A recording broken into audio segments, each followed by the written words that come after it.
Salut tout le monde, Restez Bizarre volume 5 avec l'éternelle présentation de ce que j'ai pu écouter ces 2 dernières semaines, puisque j'ai pas fait de vidéo la semaine dernière, j'ai pas eu énormément de temps pour moi et encore moins pour voilà, écouter de la musique ou pour aller gratter un peu les bacs à droite à gauche dans la région. Donc je n'ai pas grand chose à dire, donc autant ne pas faire de vidéo dans ces cas-là. Donc pour démarrer, je vais vous parler de cette petite cassette qui m'a été offerte par Samira et Max, deux amis que je remercie. Donc c'est une cassette d'une chanteuse algérienne qui s'appelle Warda. C'est un live en fait, voilà. Donc ça va être 2 longues plages de 30 minutes qui ne vont pas être divisées en titres. Je ne saurais pas vraiment dire si il y a des chansons en fait bien séparées l'une de l'autre sur ces deux faces, ou alors si c'est deux lives différents dans deux endroits différents. Voilà, donc c'était sorti en 76 sur Voice of Lebanon.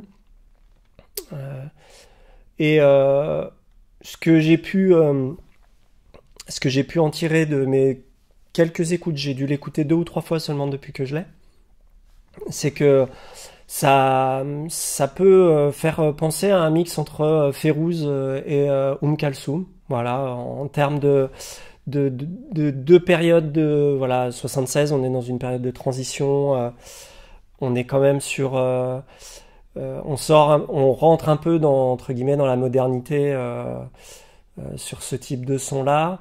Et là où le côté live pourrait faire un petit peu peur, notamment par rapport à tout la quantité de live de Kalsoum qu'il y a, on va dire, sur le marché du disque, et qui pour la plupart sont des captations assez lointaines, avec un son quand même pas ouf les 3 quarts du temps. Là, on a vraiment un super son avec ouais, une prise à la fois du public et à la fois assez proche de Warda et de l'orchestration à l'arrière. Donc franchement, si vous pouvez jeter une oreille à cette cassette, elle s'appelle Kelmet Itab, qui doit vouloir dire live, tout simplement. Alors si vous parlez arabe, vous pourrez me rectifier dans les commentaires. Du coup, on continue. Alors là, avec ce LP donc de Jamel Alam, que j'ai cherché pendant vraiment très très très longtemps, pendant vraiment facilement 10 ans. En fait, j'ai trouvé son deuxième album, un petit peu plus tardif, qui doit dater des années 80, et qui est aussi sur l'Escargot, le même label sur lequel est sorti ce premier. Donc ce deuxième album, je l'ai trouvé 3-4 fois. Il se trouve quand même assez facilement. Celui-ci aussi est censé se trouver assez facilement. Et voilà, étrangement, j'ai eu des difficultés à trouver avant la semaine dernière, voilà, où je l'ai trouvé en bac vraiment pas cher. Et je suis extrêmement content parce que c'est voilà, pour moi c'est son meilleur, en tout cas c'est mon préféré des deux. Il est encore vraiment ancré, on va dire, dans les années 70. L'album date de 76, voilà. On est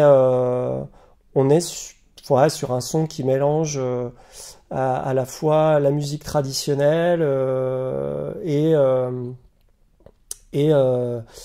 va dire le rock occidental, ou en tout cas voilà, des orchestrations et des arrangements qui font penser un peu à du rock 70s, quoi. Et donc on a un peu le meilleur des deux mondes mélangé. Quelquefois ce genre de mélange fonctionne pas, et là ça fonctionne à mort sur ce disque-là.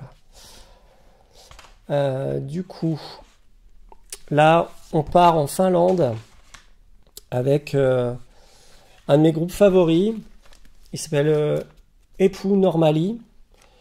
Et Eppu Normali, donc pour la petite histoire, c'est un groupe qui a commencé en 77 avec vraiment une formation punk rock de base, comme les Finlandais ont vraiment su développer à l'époque, vraiment de manière contemporaine à la scène anglaise ou à la scène américaine. Eppu Normali, ils ont commencé comme un petit groupe de punk rock qui avait sorti en fait à 45 tours, extrêmement influencé par les Ramones, mais chanté en suomi, c'est-à-dire chanté dans la langue finlandaise. Et musicalement, ils ont explosé, on va dire. Parce que la Finlande, d'une certaine manière, un pays avec une densité de population extrêmement basse sur un territoire, avec quelques grosses villes, mais vraiment avec très très peu de moyennes villes au final. Moi, ce que m'avaient dit en fait mes amis finlandais, c'était que c'était à l'époque très très simple en fait de peser un peu sur la carte musicale finlandaise à partir du moment où on faisait des disques, à partir du moment où on tournait, etc.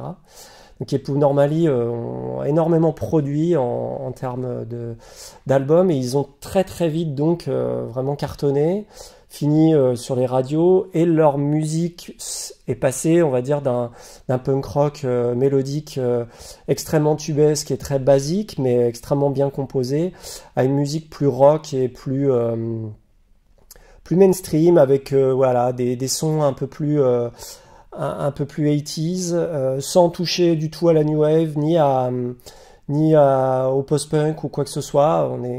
On est presque des fois sur un peu un rock bluesy. Alors voilà, j'aime pas trop ce terme-là. C'est un peu fourre-tout et en plus je goûte pas du tout ce genre de son. Mais bon, il y a pas d'autres mots. Et là, sur cet album-là, qui est un album tardif, qui est sorti sur Poco Records, donc il est sorti en 88, on est en plein dedans. Voilà, on est en plein dans ce son des Epu Normali qui remplissait les stades en fait à l'époque. Et encore aujourd'hui d'ailleurs, puisque je crois que le groupe existe toujours. C'est un des groupes les plus anciens de Finlande. Ensuite, alors, là, on s'attaque à un gros morceau pour moi du heavy metal mondial, avec un groupe russe qui s'appelle Aria, qui est en fait, pour en faire une définition assez rapide, même si c'est restrictif, on pourrait dire que c'est les Iron Maiden russes, voilà. Il y a énormément de Maiden dans le son de Aria, mais il n'y a pas que ça. C'est-à-dire que très vite, à l'écoute de tous leurs albums, on pourrait, en tout cas sur la première période, on peut sentir un peu le poids et le saut de l'influence en fait des groupes de l'Ouest. Notamment voilà Iron Maiden, Judas Priest, Accept, vraiment les gros noms de l'époque, enfin les mastodons des années 80. Mais l'avantage qu'a Aria par rapport à tous les copycats de l'époque, c'est que bah, déjà ils chantent en russe et c'est une plus-value énorme pour moi, quoi. La voix est vraiment incroyable. Au-delà de ce qu'elle donne techniquement, c'est vraiment purement une question de diction et une question de survoler en fait la musique de manière différente qu'un chanteur qui chanterait en anglais tout simplement. Voilà, c'est ça aussi l'avantage des spécificités. Moi je trouve ce qui m'intéresse dans la musique et dans notamment le chant, c'est des langues un peu différentes quoi voilà de la musique occidentale classique. Voilà, il faut savoir souvent en fait j'estime qu'il faut se bousculer à écouter du chant dans d'autres langues pour voilà pour sortir de sa zone de confort. Et moi enfin à titre personnel pour raconter un peu ma vie, mais j'ai toujours été passionné de chant dans d'autres langues que l'anglais. Voilà. Et notamment le français, l'arabe, le suomi, donc avec Epu Normali que j'ai présenté juste avant. Et du coup, Aria, j'ai eu la chance de voir un de leurs rares concerts en dehors de Russie. Ils sont très très peu voyagés. Ils sont énormes en Russie en fait. Simplement, ils ils remplissent aussi des stades et ils sont constamment en tournée. C'est vraiment un groupe qui, depuis le début des années 80, bosse dur, on va dire. Et ouais, je pense qu'ils jouent à peu près tous les 2-3 jours. C'est assez incroyable cette capacité qu'ils ont à tourner de manière constante. C'est sans doute peut-être un modèle économique qui leur permet de survivre là-bas. Voilà, toujours est-il que la date que j'ai vue dans un festival le Pyrénéan Warrior, que j'ai vu en fait dans les Pyrénées, était incroyable. Voilà, en live c'était tout aussi bien que sur disque, et ces disques-là des années 80, donc celui-ci, non, il est de date de 90 et il est sur Melodia, donc le label d'État russe. C'est c'est c'est une bonne entrée en matière pour vraiment ressentir l'influence maidenesque, on va dire, du son de Aria. Mais je vous dirais que le mieux, ça serait d'écouter le groupe de manière chronologique. Voilà. Commencer par son premier album autoproduit et ensuite remonter le fil jusqu'à tard, parce que finalement, voilà, ils ont une production musicale qui file jusqu'à aujourd'hui, mais qui est quand même de très très bonne qualité jusqu'à quasiment le début 2000. Voilà, à mes yeux. Des gens qui vraiment sont fans de toute la discographie de Aria sans distinction. Voilà, je suis un peu moins sur les derniers albums. Et d'ailleurs, j'ai écrit un texte sur un magazine en ligne qui s'appelle Musique Journal, sur Aria. Donc vous tapez Musique Journal Aria et vous tomberez sur voilà, un texte que j'avais fait où je présente le groupe, où je raconte un peu la genèse et ce que j'ai à dire là-dessus. Et j'ai d'autres textes en fait sur Musique Journal, donc n'hésitez pas à aller les lire. Ils sont en lecture libre jusqu'à un certain moment où il faut s'abonner.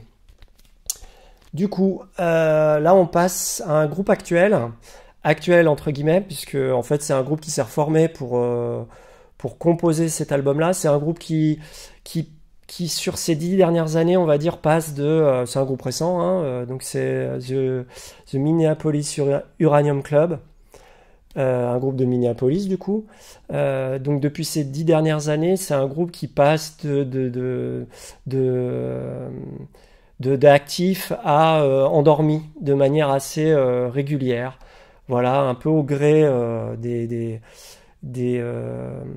des voyages des membres du groupe, c'est-à-dire qu'ils sont, ça s'appelle toujours The Minneapolis Uranium Club, mais ils sont plus un seul n'est à Minneapolis. Voilà, ils sont tous éclatés sur la carte et ils ont réussi quand même à se trouver du temps ensemble pour recomposer un album.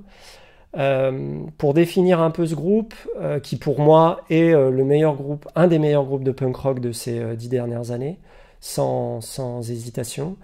C'est un groupe qu'on pourrait définir comme du Divo sous speed, vraiment, avec des influences plus comment dire, plus composées, qui vont évoluer au fur et à mesure des disques. Les disques ont toujours un concept autour, voilà, chaque album parle d'une espèce de conglomérat, voilà, d'hommes en costume. C'est extrêmement à la fois marrant et aussi plein de sens.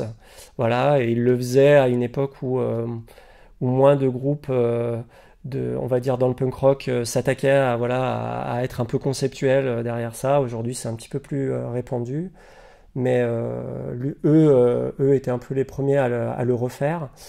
Et ce dernier album, voilà, puisqu'il est sorti cette année, ce qui me plaît particulièrement, c'est qu'il a un côté prog, mais il y a un côté prog dans le sens où les morceaux ont une composition assez progressive, avec des arrangements, notamment beaucoup de cuivre. Alors ça pourrait faire peur, mais ça fonctionne extrêmement bien dans leur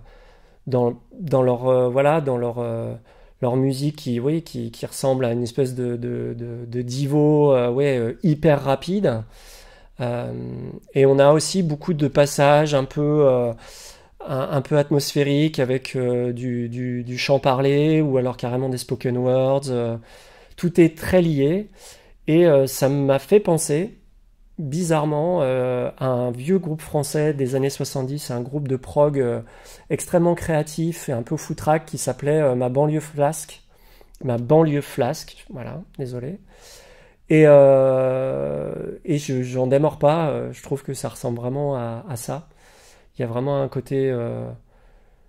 voilà, on sent qu'ils ont essayé d'élargir leurs influences et qu'ils ont écouté beaucoup plus de choses qui ont nourri leur musique. Voilà.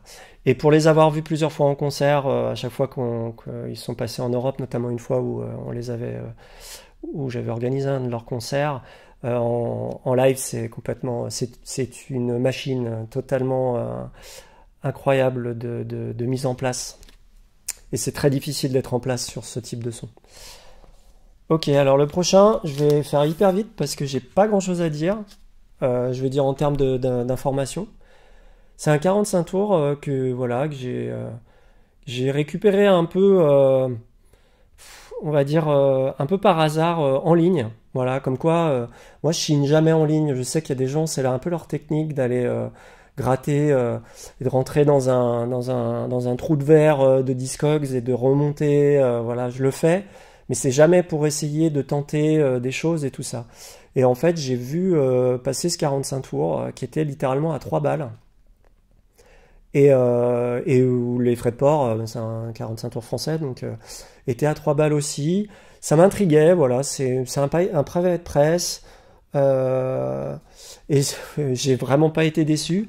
Ceci dit, je suis incapable de savoir de quelle époque ça date. Je parierais on va dire les fin des années 80, simplement pour la raison où le rond central c'est un de ces ronds centraux, voilà, vous voyez, pas en papier, mais en plastique moulé là. Voilà, c'est pour ça. Je dirais fin 80. On va dire que musicalement, par contre, ça ne donne aucune espèce d'indication de la période.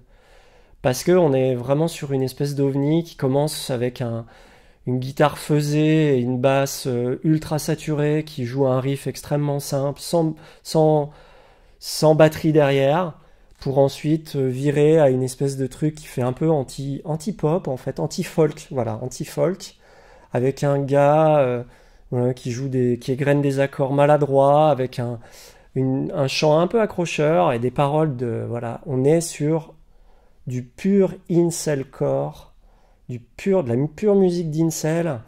C'est un peu, voilà, les paroles, on sent que le gars s'est fait plaquer et qu'il en veut un peu à la personne qui l'a plaqué. D'ailleurs, c'est marqué derrière, je te frapperai sans colère et sans haine comme un boucher. Tout un programme. Voilà. Aucune idée de qui est ce monsieur Nicolas, d'où ça vient. Voilà. Donc, si vous avez des infos, franchement, je suis preneur. Mettez dans les commentaires parce que je suis vraiment intrigué. Et vu la teneur des paroles et de l'ambiance générale un peu cringe de l'ensemble, je suis sûr que ce monsieur Nicolas doit vraiment se cacher pour pas qu'on le retrouve. Ok, alors, ensuite, à la base, je voulais faire une vidéo sur la guitare instrumentale, hein, notamment tout ce qui était American Primitive, John Fahey, Robbie Bachot et tout ça, et notamment sur le label Windham Hill, mais je me rends compte que je suis loin d'être un spécialiste et surtout je suis loin d'avoir tout. Voilà, enfin, on n'est pas obligé de tout avoir, hein, c'est pas l'idée. Mais si je voulais faire un panorama, il me manque quand même quelques grands noms un peu de la musique instrumentale et qui ont un peu fait avancer, on va dire, la guitare, la folk en général. Donc voilà, je laisserai voilà, quelqu'un d'autre se charger de le faire et qui sera sans doute mieux placé que moi pour le faire. Mais du coup, ça m'a permis de ressortir un peu quelques disques du style Et donc ce Alex de Gracie, donc Slow Cycle, c'est son deuxième album, il me semble, ou, ou peut-être son premier. En tout cas, les deux ont dû sortir à peu près à la même année, je pense, et en 79. Et du coup, Alex de Gracie, c'est le cousin en fait du fondateur de Windham Hill, donc William Ackerman. Et alors c'est pas du népotisme parce que il a vraiment toute sa place sur ce label-là. C'est pour moi vraiment un des meilleurs disques qui est sorti du genre. On est on est sur vraiment une musique américaine primitive, mais qui met vraiment l'émotion au-delà de la technique, au-delà de la démonstration technique du picking. Pourtant, elle est là aussi, c'est-à-dire qu'il est il est extrêmement bon à la guitare, mais il n'a pas oublié de composer des morceaux, des vrais morceaux qui amènent des images, qui amènent notamment beaucoup d'images en rapport avec toutes ces pochettes de ce label-là, qui sont un peu des espaces, les anglo-saxons appellent ça les liminal space, vraiment des endroits vides qui amènent à la contemplation, on va dire. Et ce Alex de Gracie, vraiment, je vous le conseille. Il est incroyablement beau et vraiment, il mérite d'être écouté. C'est d'autant plus simple de les avoir ici en France que il y a ce petit label Onde qui a licencé, je pense, quelque chose comme 5 ou 6 sorties que je dois avoir du label de Ackerman. Et c'est des disques qu'on trouve très facilement. Et c'est un peu comme ECM, c'est-à-dire que si vous voyez une pochette comme ça, un peu comme cette pochette iconique de ECM, c'est vraiment des choses qui tapent dans l'œil et qu'on remarque. Je pense que n'hésitez pas si vous voyez Onde et puis voilà, ce genre de pochette avec une photo et ces petits pots-là. Voilà, vous ne serez pas déçus parce que tout est de très très bonne qualité.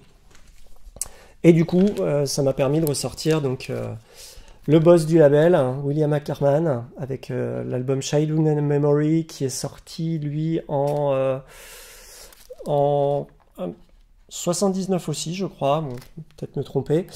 On est sensiblement sur le même, on est forcément sur le même type de son puisque c'était vraiment un label qui mettait en avant le style American Primitive.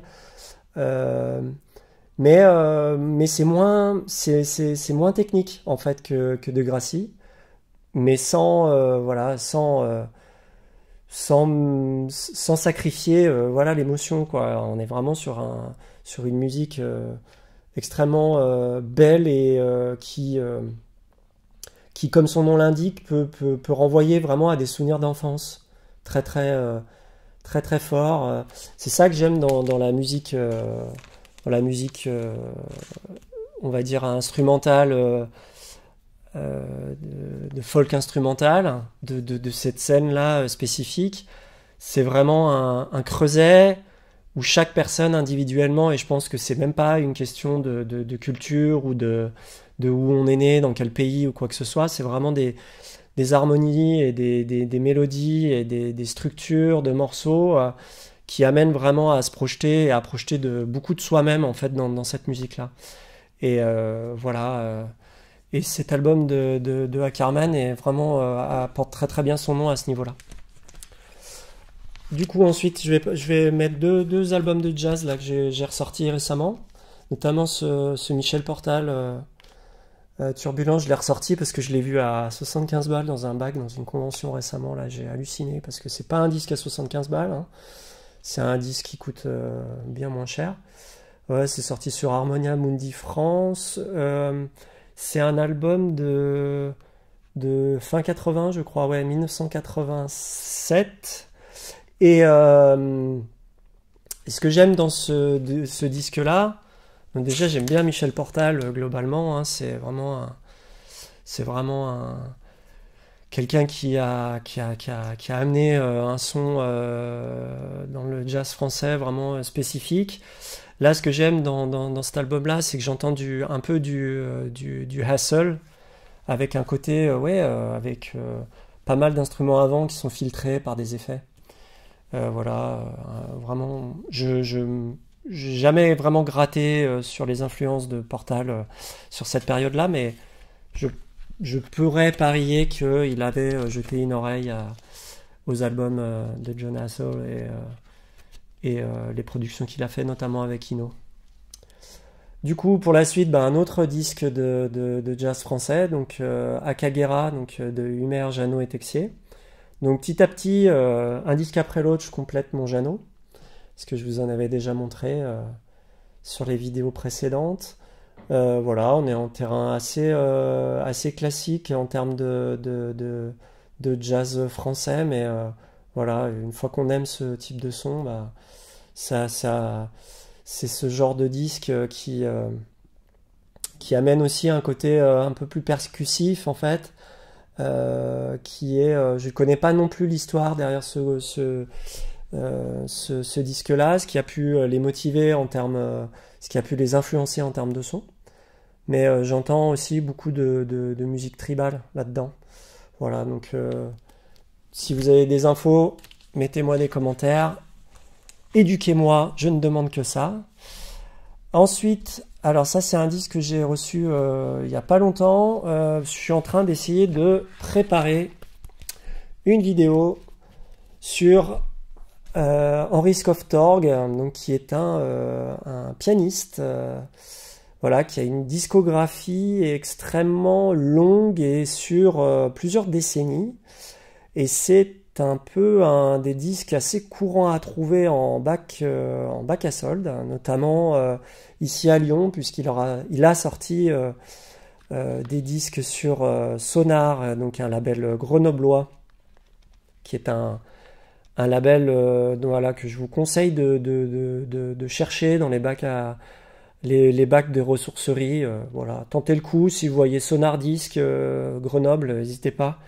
Il y a beaucoup de choses qui sont sorties sur ce label qui sont excellentes. Ensuite, il a sorti ses disques sur un autre label qui n'est pas du tout de Grenoble, qui n'est pas de la région, mais qui s'appelle Spalax. Et l'avantage en fait des disques de Torg, c'est qu'il se trouve très facilement dans mon coin, puisqu'il il habite à Grenoble. Il a toujours quasiment habité à Grenoble du moment où il a commencé à être musicien professionnel. Et là, ce disque-là, c'est la bande-son d'une pièce de danse, voilà, qu'il a fait pour, je crois, une biennale pour le festival des Tombées de la Nuit, voilà. Et je pense que ça doit dater, voilà, ça date de 85. Et donc le spectacle s'appelle Mémoire des écumes. Et il est surtout, c'est en fait une espèce de trip un peu d'art total. C'est qu'il y a la musique sur le format disque. A priori, il y a une captation de l'unique représentation en fait du spectacle de danse qui existe, mais qui n'est malheureusement pas consultable, voilà, hormis dans les archives de la Maison de la Danse, voilà, de Rennes. Et aussi, voilà, une BD qui influence en fait, qui a influencé le spectacle lui-même. Et donc c'est Casa, donc sans doute je pense que vous voyez qui est Casa. C'est un dessinateur de métal hurlant. C'est un gars qui a vraiment un univers extrêmement extrêmement cosmique, avec une manière de dessiner très dans le détail, et le point aussi, voilà, voilà, on est vraiment sur une esthétique très précise. Donc ça, c'est son esthétique un peu tardive, donc de 85, où il avait déjà posé les choses. Ce qu'il produisait pour Metal Hurlant dans les années 70 était un tout petit peu plus, on va dire, un peu moins avancé techniquement, mais c'était déjà génial. Et j'aime beaucoup toutes les périodes de Casa.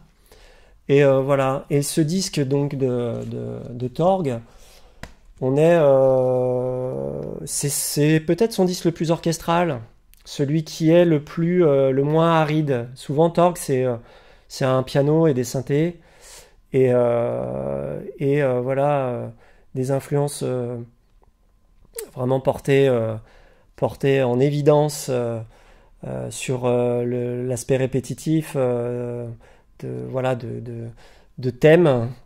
Et là, on est voilà, sur vraiment une musique évolutive et très cinématographique, mais en l'occurrence pour une pièce de ballet. Ok, alors là, je sors une espèce d'évidence. Je sais que j'ai pas grand-chose, je vais pas en dire non plus des masses, mais bon, voilà, je vous montre tout ce que j'ai écouté récemment. Hein, donc j'ai écouté ça. J'ai écouté ça simplement parce que le chanteur donc originel de Iron Maiden, donc Paul Di'Anno, qui chante sur le premier album éponyme et sur Killers, et donc sur ces deux premiers albums de ce groupe de heavy metal anglais. Donc Paul Di'Anno est décédé la semaine dernière. Donc Paul Di'Anno, c'est un peu une espèce d'icône, d'icône de loupard, on va dire, de la scène métal. C'est c'est une espèce de gueule cassée aussi d'une certaine manière, et voilà, les gens avaient énormément de sympathie pour lui, voilà, puisque après ces deux albums de Maiden, il a tenté un petit peu de continuer dans la musique, mais il a malheureusement jamais réussi à faire une vraie carrière post-Maiden. Et il aura très vite fait le choix voilà, de lui-même monter un groupe pour faire des reprises de Maiden de la première période, donc de celle où il chantait à l'époque. Et voilà, et sur la fin, il était extrêmement amoindri physiquement. Il a même chanté, il a fait des concerts en chaise roulante, puisqu'a priori, la légende disait il avait pris une balle dans la jambe il y a des années de ça, et que la cicatrisation, en tout cas, voilà, il avait du mal à s'en remettre, et du coup, les gens que je connais qui l'avaient vu ces derniers temps en concert disaient que c'était pas simple. Voilà, mais toujours est-il que là, sur Killers, il est dans la fleur de l'âge, et voilà, on se souviendra de lui pour, pour ça, pour ces deux albums incroyables de Maiden, et qui sont souvent en plus les préférés en fait hein, beaucoup de fans.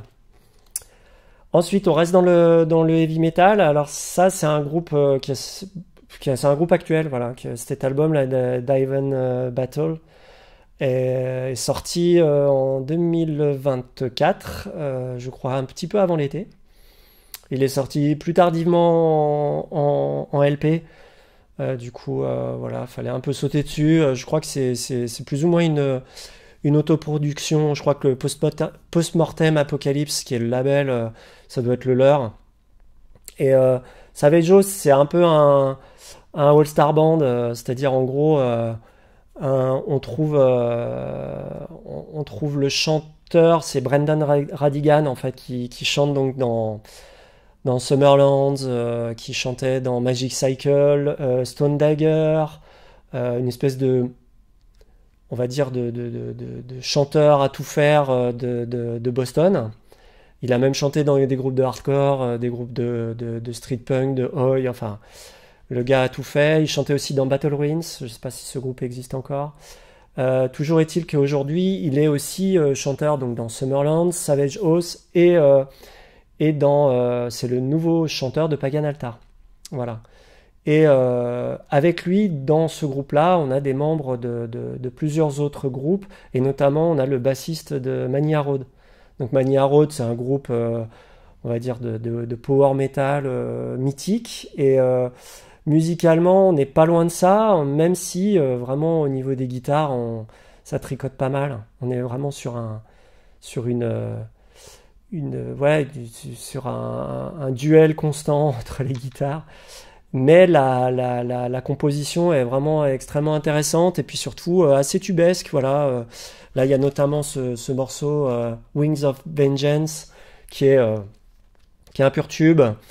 Où là, on va dire la tessiture de voix de Radigan est mise à toute épreuve. C'est vraiment, il part dans tous les sens et chaque ligne mélodique de chant sur chaque moment, couplet, refrain, pont et tout ça, sont complètement, enfin, c'est tubesque quoi. Voilà, ça fonctionne à mort. Et donc pour être tout à fait franc, voilà, et vraiment pour donner mon avis, vous serez peut-être pas d'accord, mais de toute cette nébuleuse en fait de groupes américains de power metal ou de heavy metal, je préfère largement ça à un groupe comme Eternal Champion, voilà, que j'aimais pas déjà trop sur disque, mais que j'ai vu en concert récemment et que je, voilà, j'ai du mal un petit peu avec voilà, les ricains qui débarquent comme s'ils étaient au taf et puis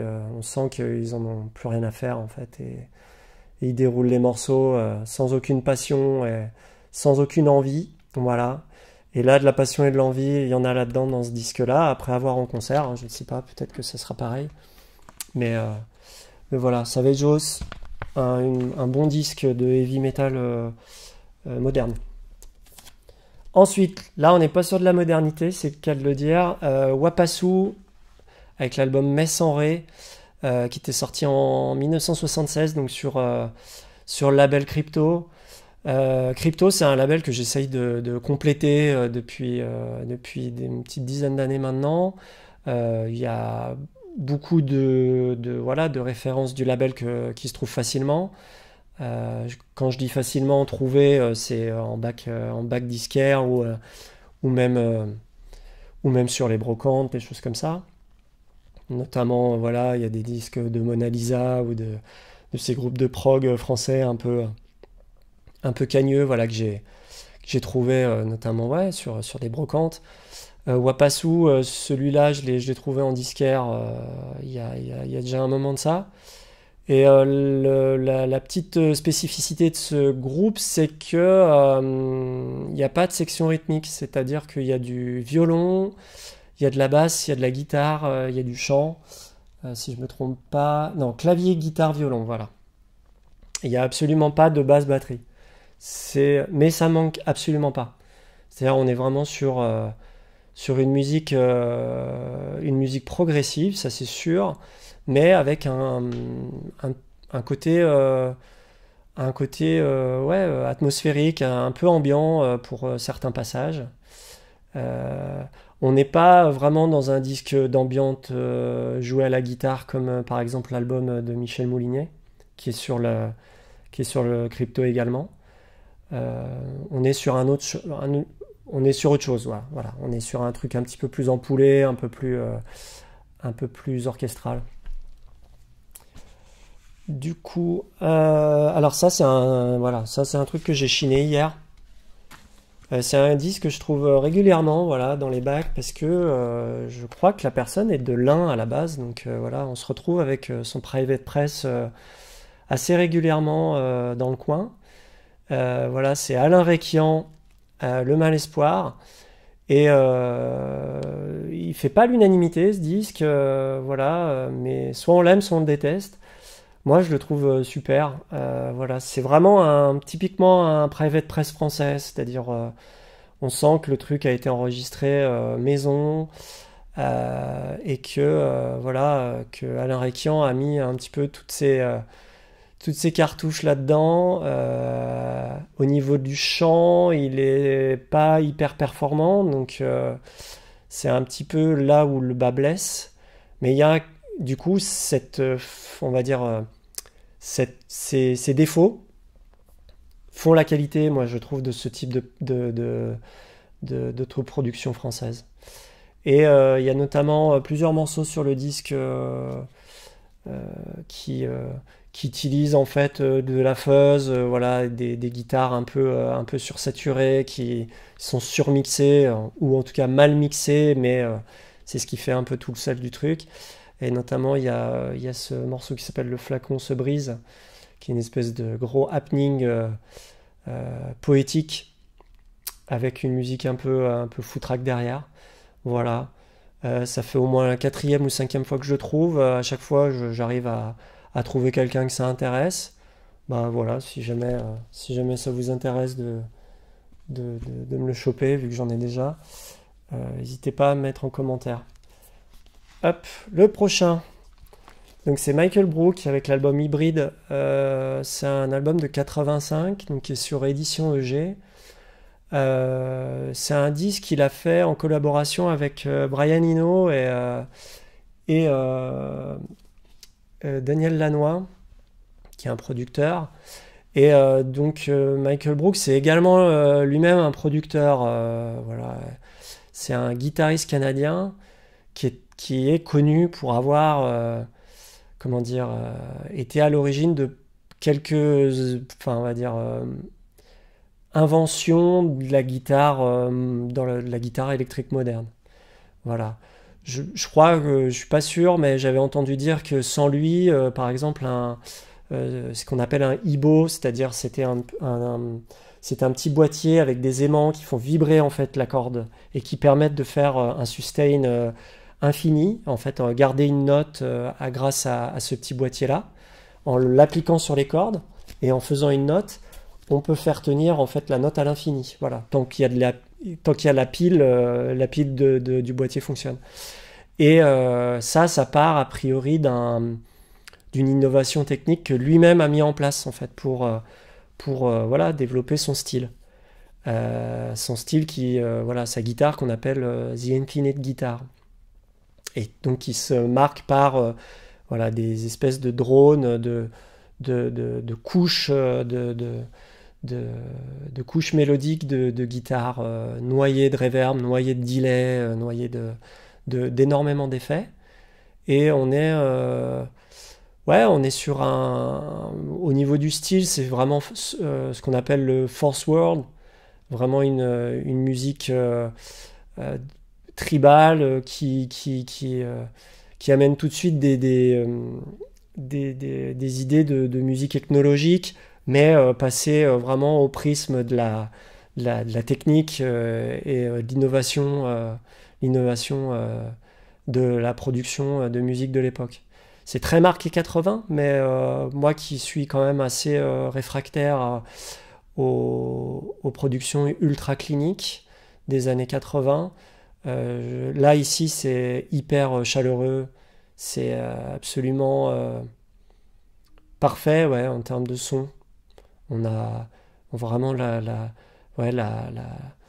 ce trio de producteurs, Eno, Lanois et Brooks, c'est vraiment ce qui se faisait le mieux dans les années 80, quoi. Donc les trois en même temps, imaginez le son, quoi.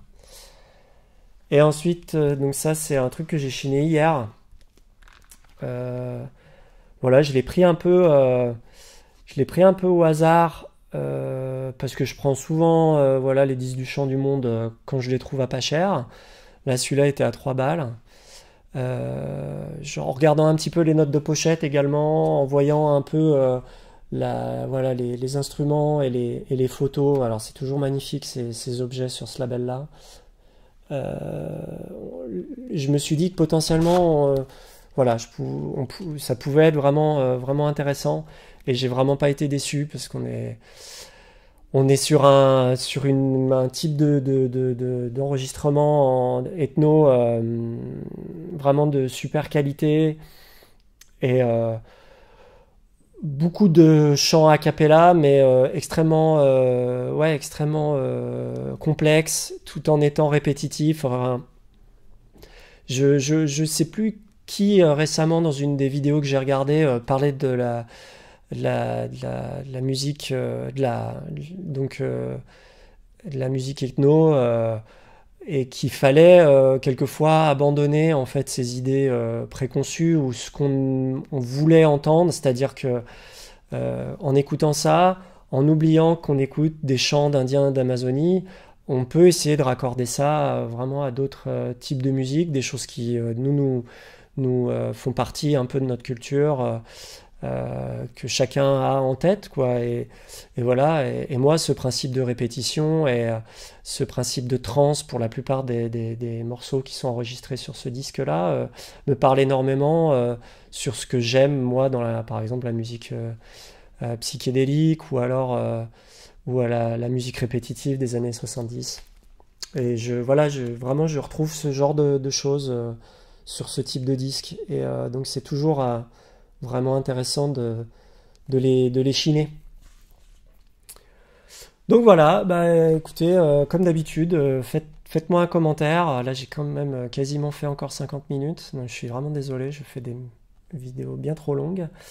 Voilà, n'hésitez pas à me dire si vous avez besoin de plus d'informations ou si je me suis trompé sur des labels, des dates ou des informations que j'aurais pu donner par rapport à tous ces disques. Voilà, et puis ben, à la semaine prochaine pour un autre Restez Bizarre. Allez, restez bizarre.